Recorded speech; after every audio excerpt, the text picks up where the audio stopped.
Enoch's life in Genesis 5:21-24 teaches that in a world where most people ignore or violate God's ways, a person can still live in close fellowship with God, and that kind of walk deeply pleases Him.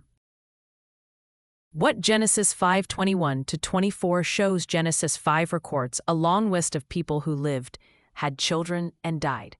But Enoch stands out because the pattern is interrupted. Instead of, and he died, the text twice says that Enoch walked with God.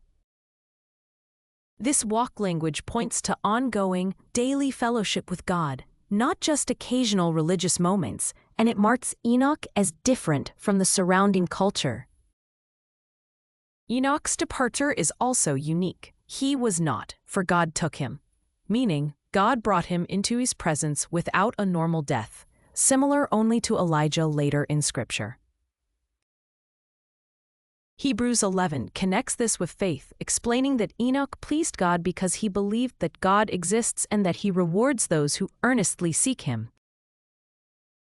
Walking with God amid corruption, Enoch did not live in a neutral environment. He lived as the generations after Adam were becoming increasingly ungodly, leading eventually to the flood in Noah's day. Yet instead of blending in, he lived an antithetical life, saying yes to God's will and no to the sins and values of the people around him.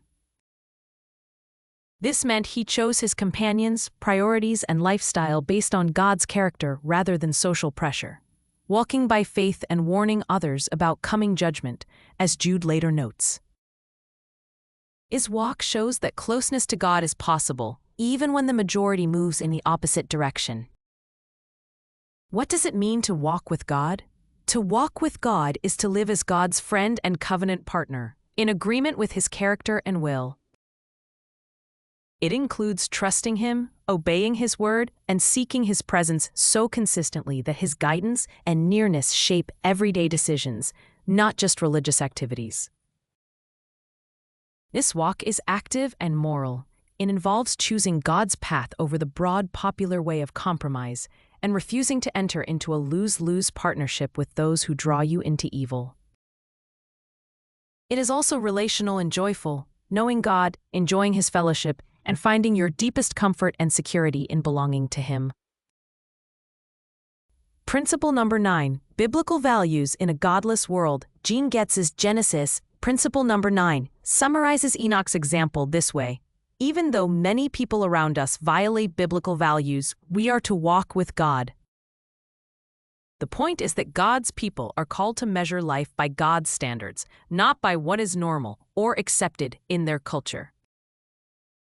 That means resisting the temptation to conform for comfort or safety, and instead choosing daily practices, prayer, scripture, obedience, fellowship, that keep the heart aligned with God. Like Enoch, believers are invited to live so closely with God that their entire life becomes a testimony that fellowship with Him is real, rewarding, and possible in any generation.